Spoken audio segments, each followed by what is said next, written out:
अब ये जो लेटर निकाला गया है, ये तलाशी वाला, जजेस की फैमिलीज वाला, ये भी काजी फायद ईसा के खिलाफ एक साजिश थी। आप ये समझें, पहले सरदार तारिक के खिलाफ साजिश की, अब काजी फायद ईसा के खिलाफ साजिश कर रहे हैं। का ये जो लेटर था, एक तो ये पुराना है, फिर काजी फायद ईसा और फिर शहबाज गिल ने वहां से वीलॉग कर दिया कि वो हीरो की स्मगलिंग करके गए हैं। का सरीना ईसा जो है वो हीरे लेकर स्मगलिंग करके तो चली गई हैं। उन्होंने फिर मतलब प्रेस रिलीज जारी किया कि भाई हमारी तो पूरी तलाशी हुई है, हम तो कोई बगैर तलाशी के गए ही नहीं है। ये इस वक़्त काज़ी फ़ायज़ ईसा के खिलाफ तहरीक इंसाफ की सोशल मीडिया मुहिम उनके खिलाफ एक मुहिम चला रही है। रियासती इदारों को इसका तमाशा नहीं देखना चाहिए। मैं समझता हूँ कि रियासती इदारों को चीफ जस्टिस के खिलाफ इस मुहिम का नोटिस लेना चाहिए। किसने एएसएफ के वो जो लोग हैं, जिन्होंने एएसएफ का कमांडर और जिनका ये लेटर है, उनको तो फ़ौरन गिरफ्तार कर लेना चाहिए। जिनसे जिनसे ये लेटर लीक हुआ है या जिन्होंने ये साज़िश की है, उनके खिलाफ तो कोई रियायत नहीं होनी चाहिए। और मैं समझता हूँ जस्टिस काज़ी फ़ायज़ ईसा को भी फौर जब वापस आएँ तो तौहीन अदालत की कार्रवाई शुरू कर देनी चाहिए एएसएफ और सबके खिलाफ, और इसको और सबको टांग देना चाहिए, कोई रियायत नहीं करनी चाहिए। अगर उन्होंने आज रियायत की तो इनके मुँह और इनकी ज़ुबानें मज़ीद खुल जाएँगी। ये 8-10 को टांग दें, ये सेट हो जाएँगे सारे। ये सब जो है ना, ये जाली से पहलवान है, ये जो ये व्लॉगर्स हैं, ये हैं, ये जो बाहर बैठे हैं, वो तो अपनी जगह ठीक है, जो मुल्क में बैठे हैं उनका भी हिसाब होने वाला है। मैंने देखा है मुल्क में भी कई बैठे जो अब काजी फायद ईसा के खिलाफ ये मुहिम का हिस्सा बन गए, एक नैरेटिव बनाने की कोशिश कर रहे हैं।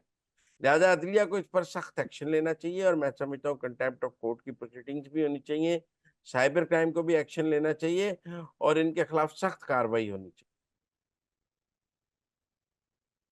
सख्त कार्रवाई होनी चाहिए चीफ जस्टिस पाकिस्तान के खिलाफ जो मुहिम चलाई जा रही है।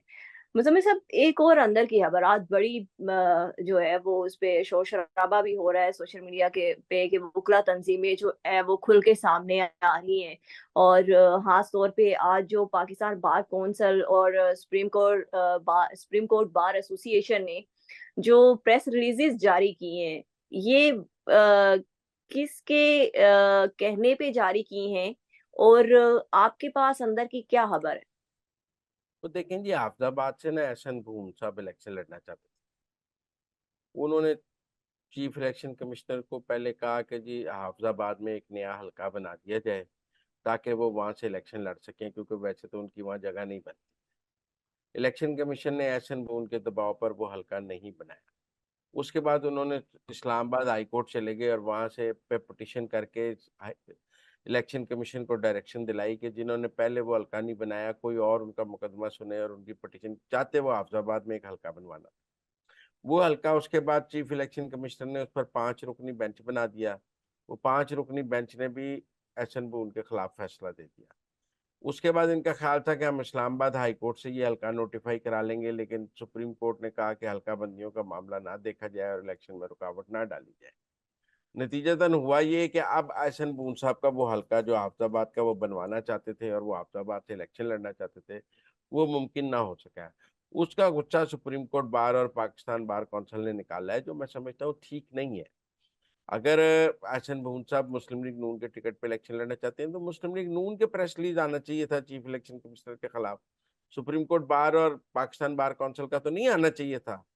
और अगर चीफ इलेक्शन कमिश्नर आज एहसन उनके दबाव में आकर अहमदाबाद में एक नया हल्का बना देते तो फिर कल जेलम वाले कहते हैं हम एक नया हल्का देते हैं, फिर कोई और आके कहता है मेरे लिए नया हल्का बना दें, ये तो एक पंडोरा बॉक्स खुल जाता ना।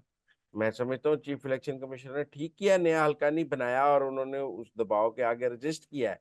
लेकिन सुप्रीम कोर्ट बार और पाकिस्तान बार काउंसिल को ऐसे अपने एक जो लॉयर रहनुमा है उनकी सियासत के लिए अपना प्लेटफॉर्म नहीं इस्तेमाल करना चाहिए।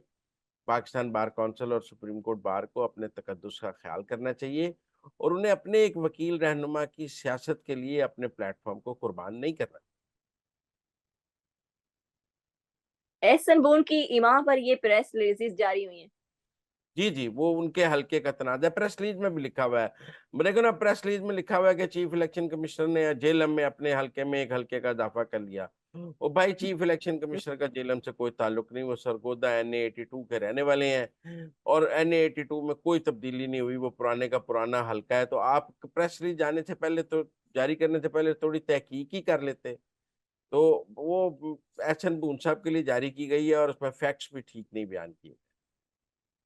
थैंक यू मुजम्मिल साहब कि आपने हमें अंदर की खबरों से बाखबर किया। मुजम्मिल साहब के मुताबिक वुकला तंजीमें एहसन बून की इमा पर आज प्रेस रिलीजेस जारी कर रही हैं और बेसिकली मसला एहसन बून के हल्के का है। इसके साथ ही मुझे इजाजत दें। अल्लाह हाफिज।